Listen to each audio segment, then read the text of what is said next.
Bismillah. Alhamdulillah. Assalatu wassalamu ala Rasulillah wa ala alihi wa ashabihi wa man walah. Amma ba'd.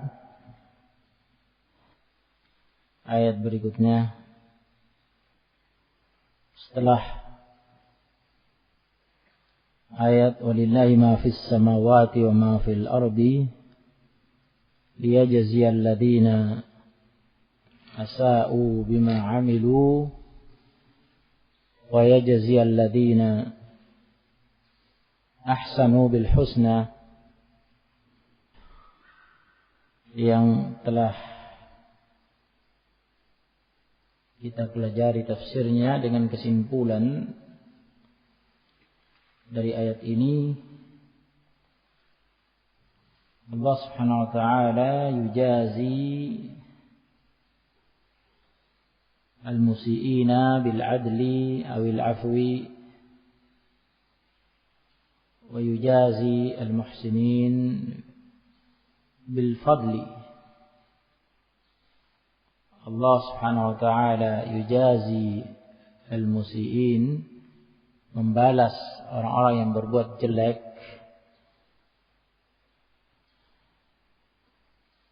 ya, dengan berbagai ragam, berbagai golongan al-musii'in, orang yang berbuat jelek itu, bil adli, dengan adil, as-sayyi'ah bis-sayyi'ah, satu kejelekan dibalas dengan satu balasan, tidak lipat gandakan. Atau bahkan bil afwi, atau bahkan dibalas dengan maaf oleh Allah Subhanahu wa ta'ala bagi yang pantas untuk dimaafkan sesuai dengan tuntutan hikmah kebijakan Allah Subhanahu wa ta'ala. Rinciannya telah kita lewati. Wa yujazi al-muhsinina bil fadli, membalas orang-orang yang berbuat ihsan, kebajikan, dengan al-fadl, dengan karunia, keutamaan lebih dari amalan mereka. Al-hasanatu bi asyri amthaliha ila 700 di'fin ila ad'afin katsirah ila maqtadathu hikmatuhu azza wa jal. Satu kebaikan, kebajikan dibalas 10 pahala, dilipat gandakan bisa sampai 700 kali lipat, 700 di'f, bahkan ila ad'afin katsirah, bahkan lebih dari itu, sesuai tuntutan hikmah kebijakan Allah Subhanahu wa ta'ala. Karena itu telah dijelaskan bahwa balasan jannah, surga, itu sebenarnya tidak senilai dengan nilai keimanan dan amalan hamba-hamba itu, termasuk Rasulullah SAW sendiri. Artinya nilai balasan dalam jannah itu jauh lebih besar, lebih tinggi daripada nilai keimanan dan amalan mereka. Karena itu fadlun minallah, keutamaan, karunia dari Allah.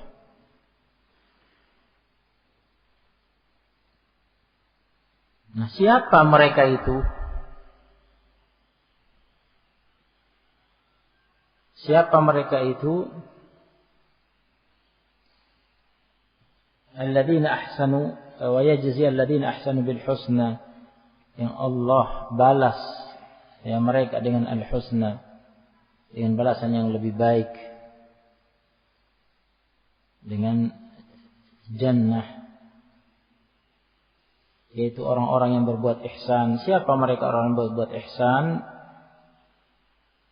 Diperjelas oleh Allah Ta'ala dengan ayat berikutnya, yaitu alladzina yajtanibuna kaba'iral itsmi wal fawahisha illa lamam. Orang-orang yang yajtanibuna, menghindari, menjauhi kaba'irul itsmi, dosa-dosa yang tergolong kabair, besar. Menjauhi dosa-dosa besar. Wal fawahisha, dan dosa-dosa besar yang keji.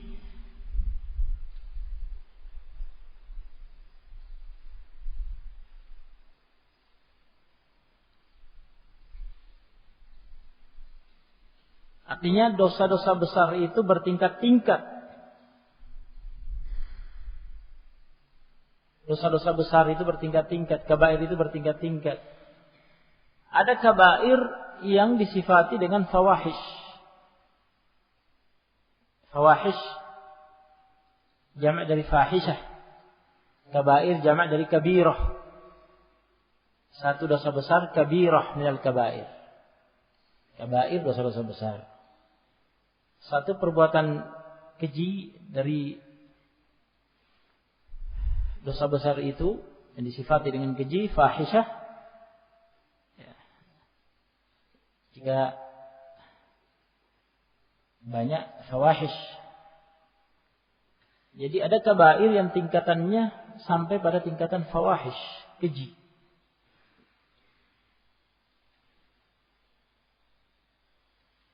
Yani kabairul kabair, a'zamul kabair, dosa-dosa besar yang lebih besar, disifati dengan fawahish, dosa besar yang tergolong perbuatan keji. Apa maksudnya, apa maknanya orang-orang yang menghindari, menjauhi dosa-dosa besar dan dosa-dosa yang keji? Singkatnya seperti kata As-Sa'di rahimahullah dalam Taisirul Karimir Rahman, ay yaf'aluna ma amarahumullahu bihi minal wajibat allati yakunu tarkuha min kaba'irid dzunub. Orang-orang yang mengerjakan apa yang Allah perintahkan kepada mereka minal wajibat, dari perkara-perkara wajib. Salat 5 waktu, puasa Ramadan, zakat mal jika memiliki hak terpenuhi syarat-syaratnya untuk mengeluarkan zakat mal, haji jika mampu, berumrah jika mampu, dan seterusnya. Ya. Yang meninggalkan kewajiban-kewajiban tersebut termasuk dalam kategori dosa besar.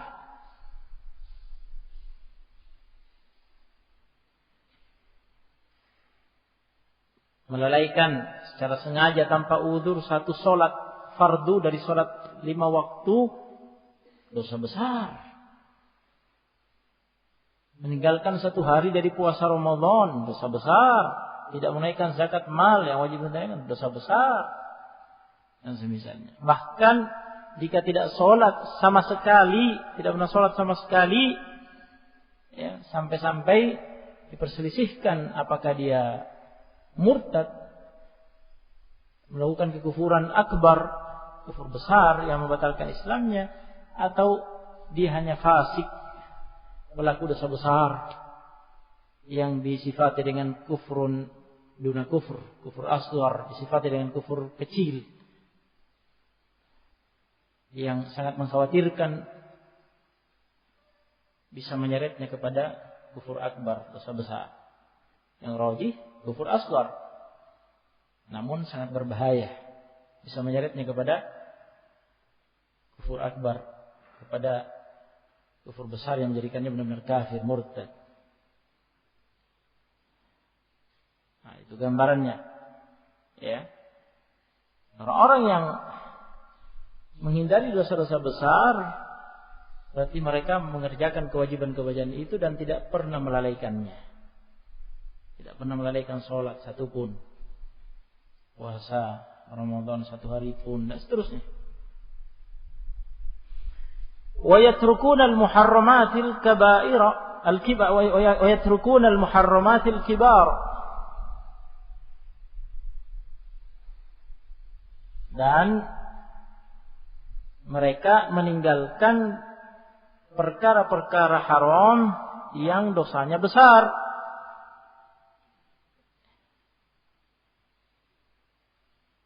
Kazina, seperti zina, wasyurbil khamr, minum khamr, wa aklir riba, makan riba. Ya, yakni memanfaatkan harta riba untuk kepentingannya.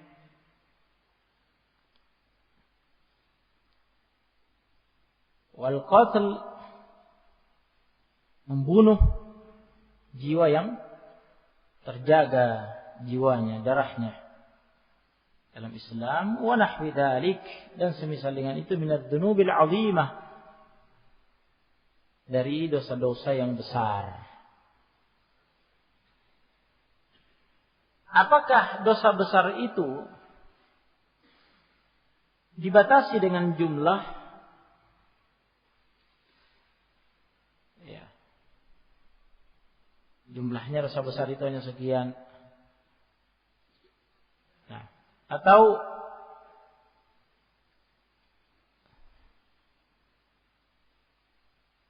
dosa besar itu diberi definisi saja, diberi had, ta'rif, diberi definisi. Ya. Dengan definisi itu kita pelajari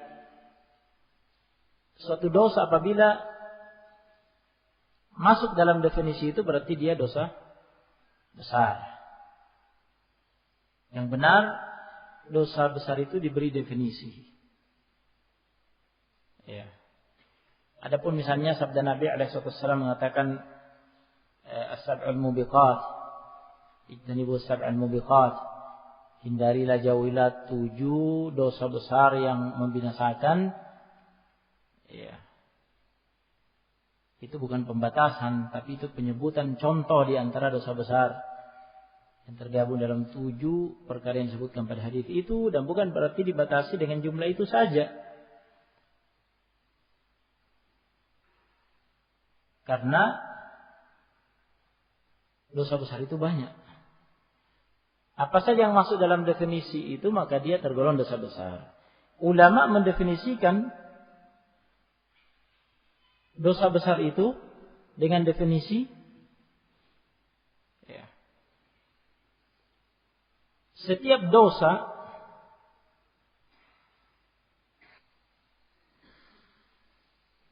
yang terkena laknat, itu dosa besar. Dan misalkan Nabi mengatakan la'anallahu akilar riba wa mukilahu wa katibahu wa syahidai. Allah melaknat orang yang makan riba, artinya memanfaatkan riba, makan, diminum, atau pakaian, tempat tinggal, dan seterusnya. Mukilahu, yang memberi makan riba, maksudnya korban riba yang diperas dengan riba, dia berutang dengan akad riba, atau dia berjual beli dengan akad riba, dia sebenarnya korban, dia yang dizalimi oleh akil riba yang makan riba, tapi dia ikut kena laknat karena riba itu tidak akan terjadi tanpa dia, karena dia membuat akad maka terjadilah riba itu sehingga dia ikut kena laknat. Jadi dia ta'awun 'alal itsmi wal 'udwan, dia telah kerjasama atas dosa dan permusuhan. Meskipun dengan alasan hajat atau darurat tidak bisa dibenarkan.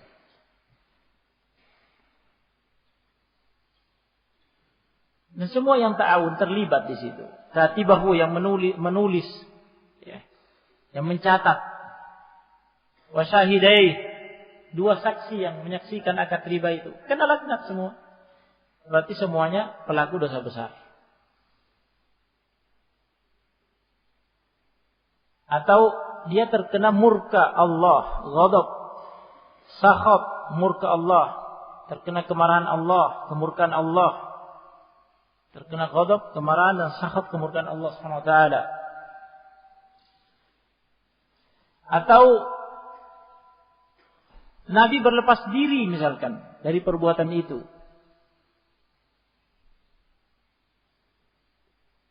Ya. Dan semisal dengan itu,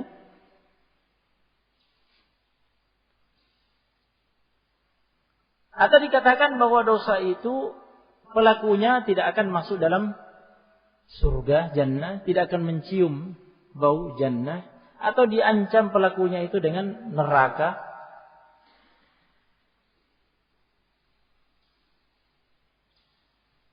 Atau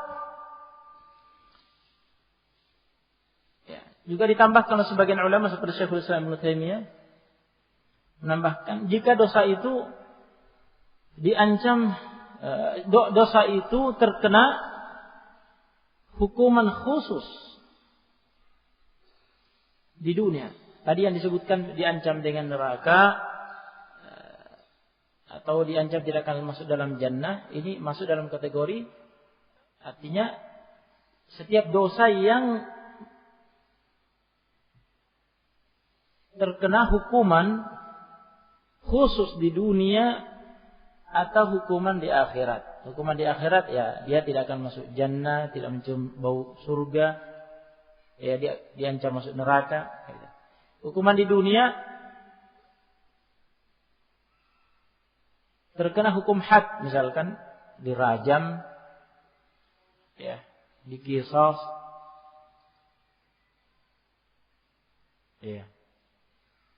Dirajam, dicambuk. Nah. Dicambuk. Orang yang berzina dalam keadaan dia sudah muhsan, dia sudah menikah, dirajam sampai mati. Jika belum menikah, maka dicambuk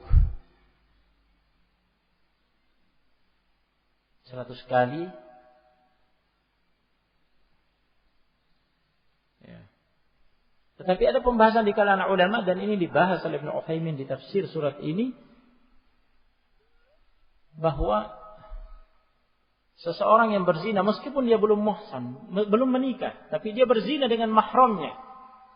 Wal'iyadzubillah, ini dahsyat. Ya.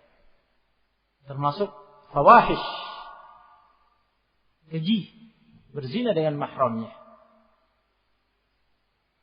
Yang harusnya dia yang diwajibkan menjaga mahramnya.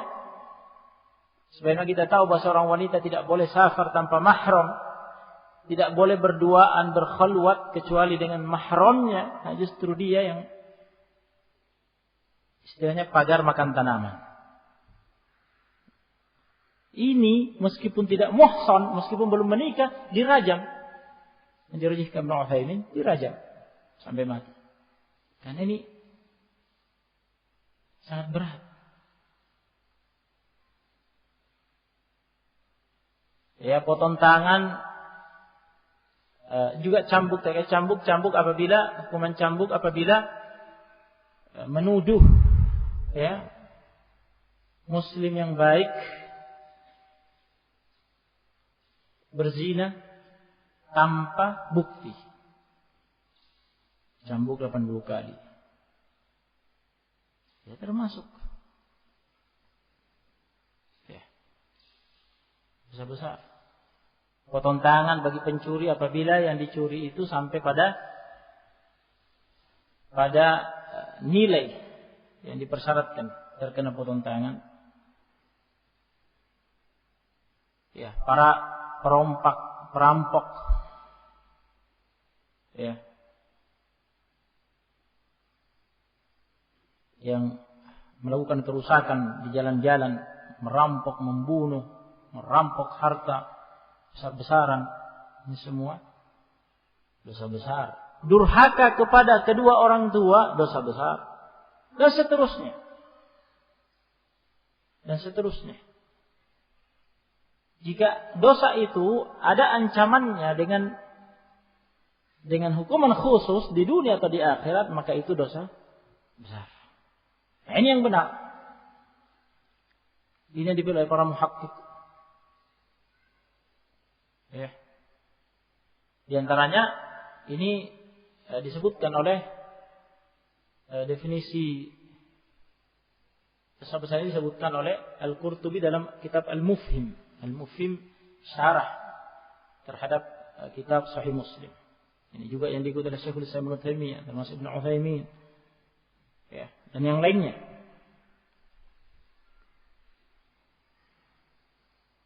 Fawahish, supaya dijelaskan Ibnu Utsaimin di sini dalam tafsirnya, artinya dia lebih termasuk kabairul kabair, yakni dosa besar yang lebih besar daripada dosa-dosa besar yang lainnya.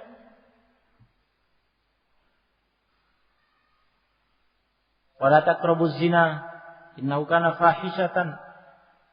Innahu kana fahisha. Jangan kalian mendekati zina, sesungguhnya itu perbuatan fahisha, perbuatan keji. Ya. Liwat, hubungan sesama jenis, homo atau lesbi. Fahisha a'zamu minaz zina, kata Ibnu Utsaimin rahimahullah di sini dalam tafsirnya. Karena Allah mengatakan tentang zina, wala taqrabuz zina innahu kana fahisyah. Jangan kalian mendekati zina karena sesungguhnya itu fahisyah, perbuatan keji. Wa qala fil liwat, dan Allah mengatakan tentang liwat, atatuna al-fahisyah.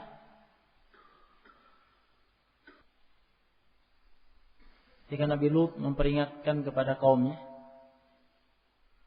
dengan mengatakan atatuna al-fahisyata ma sabaqakum biha ahadun minal alamin. Apakah kalian akan mendatangi perbuatan keji yang tidak ada yang mendahului kalian melakukannya?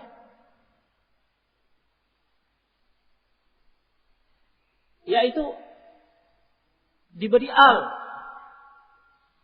Jadi zina tadi disifati karena fahisyatan, ditanwin, fahisyatan, ditanwin.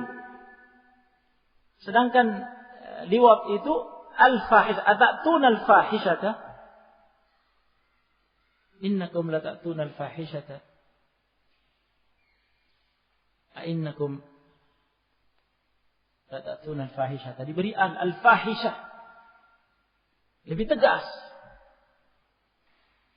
menunjukkan al-qubh, menunjukkan jeleknya, lebih keji daripada zina. Menikahi mahram, fahisyah. Allah mengatakan wala tankihu ma nakaha aba'ukum minan nisa. Jangan kalian nikahi apa yang telah dinikahi oleh ayah kalian dari kalangan wanita. Yani istri ayah, istri kakek, dan seterusnya ke atas.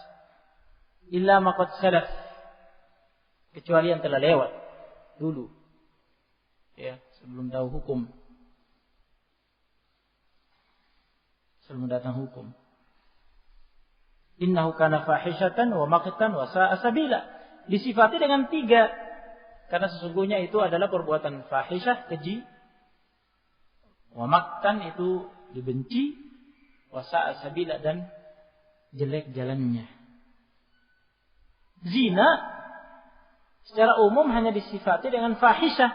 Sementara ini menikahi mahram dengan 3 sifat. Keji, dibenci, jelek jalannya. Berarti dia asyad minaz zina, lebih keras daripada zina. Oleh karena itu kata Ibnu Utsaimin, lebih keji dari zina. Oleh karena Ibnu Utsaimin menegaskan yang rajih, jika seseorang berzina dengan mahramnya, itu tadi dari segi makna ini pagar makan tanaman yang harusnya dia yang menjaga, justru dia yang menodai. Maka meskipun dia belum menikah, belum muhsan, jika berzina dengan wanita ajnabiyah, wanita lain bukan mahram, jika tidak muhsan, belum menikah, ya, masih bujang gitu, hanya dicambuk 100 kali. Adapun jika sudah menikah maka dirajam sampai mati. Namun jika menikah dengan menzinai mahram, meskipun masih bujang, meskipun belum menikah, dirajam sampai mati.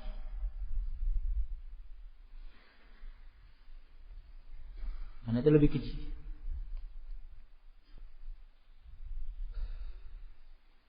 Nah, kita sudah mendengar gambaran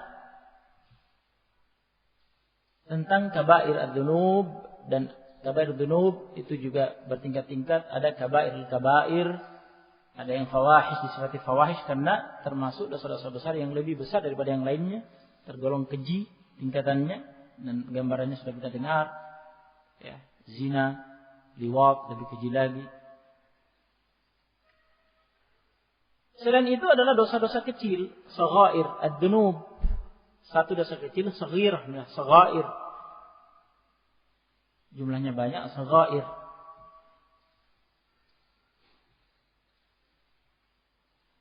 Jika ada larangan dari Allah Subhanahu wa taala dan Rasulnya mengerjakan suatu perbuatan,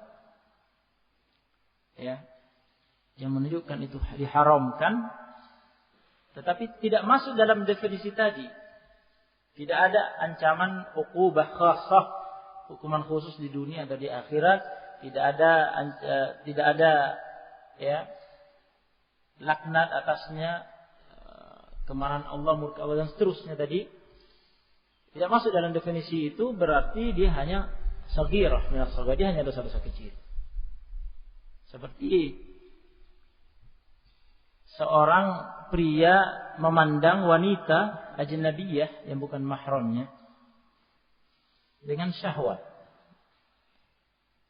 Ya, dia memandanginya dengan pandangan syahwat, bukan pandangan biasa, tapi disertai syahwat. Dosa kecil, tetapi diingatkan oleh Ibnu Utsaimin rahimahullah, ya, dan ini kaidah yang ma'ruf, yaitu al-israr ala saghair, ala saghirah, yaj'alu ad-dam min al-kaba'ir. Terus menerus menekuni suatu dosa kecil menjadikannya dosa besar, dosa kecil, terus dosa kecil ini menumpuk jadi besar, ini jadi dosa besar. Maka itu dikatakan la saghirah ma'al israr, la saghirah ma'al israr. Tidak ada dosa kecil disertai menekuni dosa kecil itu. Jadi jika asalnya tadi misalkan memandang wanita yang bukan mahram, yani memandang wanita dengan syahwat, itu dosa kecil asalnya. Tapi jika itu jadi sar hada daidanuh, dasyik sar kabirah bil israr la bil fi'l. Apabila itu jadi gaya dia, ya, sudah jadi kebiasaannya, istilahnya cuci mata gitu. Memang nyari-nyari dia, nyari-nyari mana lagi yang bisa dipandang, bisa dilihat untuk memuaskan seleranya. Ya, itu jadi dosa besar, bukan dosa kecil lagi. Jadi dosa besar karena israrnya dia menekuni dosa itu. Sudah jadi penyakit. Ya, bukan karena fiilnya. Adapun tinggal terhadap perbuatan itu, melihat wanita dengan syahwat, sebatas melihat begitu, hanya dosa kecil. Tapi karena ditekuni, ya, sudah jadi lagunya, ya sudah, itu jadi dosa besar, penyakit itu. Ya, dan yang semisal dengan itu, melihat sesuatu yang diharamkan, ya, jika sudah jadi penyakit, terus-menerus dilakukan dan dicari untuk memuaskan syahwat, maka jadi dosa besar dengan israrnya. Bukan tinjauan terhadap perbuatan itu. Perbuatan itu sendiri pada asalnya dosa kecil, tapi karena terus tumpuk, ya, terus, dan itu penyakit sudah. Nah, itu menjadi dosa besar. Mendengar suara wanita